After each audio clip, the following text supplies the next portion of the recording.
வணக்கம் மாணவர்களே. பாவம் பாவம்னா என்ன சார்? திருடுறது, கொள்ளையடிக்கிறது, அடுத்தவன் சொத்தை ஏமாத்துறது, இதெல்லாம் தான் பாவம் அப்படின்னு நினைக்கிறீங்களா? ஒரு காலம் கிடையாது. பாவங்கிறது வெறும் அடிதடி, வெட்டு, குத்து, கொலை, திருட்டு இது மட்டுமே கிடையாது. இது செய்கிறவனை தான் பாவம் செஞ்சவன் அப்படின்னு நம்ம சொல்கிறோம். அதாவது ஒரு செயல் நடக்கும்போது ஒன்றும் இல்லை சார், பஸ் ஸ்டாண்டில் ஒருத்தனை போட்டு அடிக்கிறானுங்க. ஒரு பலசாலி ஒருத்தன் பலம் இல்லாதவனை போட்டு அடிக்கிறான். ஒருத்தன் கூட போய் கேட்க மாட்டான், நம்மளுக்கு ஏன் வம்புன்ட்டு போயிடுவான்.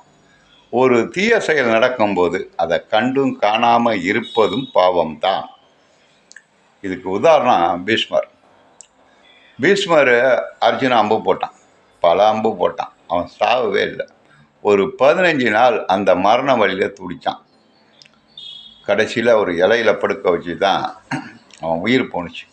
இதுக்கு காரணம் அந்த 15 நாள் துடிச்சுக்கிட்டே நான் உயிர் போகலை. என்ன காரணம் கேட்டால், வரம் வாங்கியிருந்தான். அவன் நினைக்கும் போது தான் உயிர் போகணும் அப்படின்னு வரம் வாங்கியிருந்தான். ஆனால் யாராச்சும் தன்னை துன்புறுத்தினா அந்த வலி இருக்கக்கூடாதுன்னெல்லாம் வரம் வாங்கலை. அவன் அர்ச்சனா அவன் அவ்வளோ அம்பையும் உடம்புல வாங்கிக்கிட்டு ரத்தம் வலியை 15 நாள் அந்த இலையில படுத்து கிடந்தான். பிறகு உத்திராயிட நட்சத்திரத்தில் எனக்கு உயிர் போகணுன்னு நினச்சி வேண்டிக்கிட்டான். அந்த 15 நாள் மரண வலி அவனுக்கு. அப்போ அர்ஜுனனுக்கு ஒரு சந்தேகம், ஏன் இவ்வளோ அம்பு போட்டு அவன் சாவலை?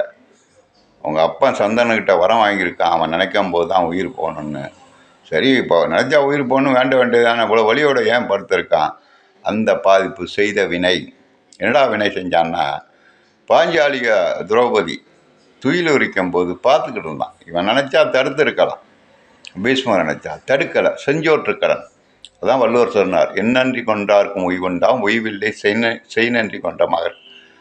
துரியோதனை போட்ட சோத்துனால அவன்கிட்ட சாப்பிட்டோமே, அதனால் அந்த நன்றி கடனுக்காக என்ன பண்ணானோ, கிருபாச்சாரியார், துரோணாச்சாரியார், பீஷ்மர் எல்லாமே சும்மா இருந்துட்டானுங்க. நன்றி கடன் அவ்வளோ பெருசு, ஒருத்தன் செஞ்ச உதவியை மறக்கக்கூடாது. அதனால் பாஞ்சாலியை துளி இருக்கும்போது பசாம இருந்துட்டான்.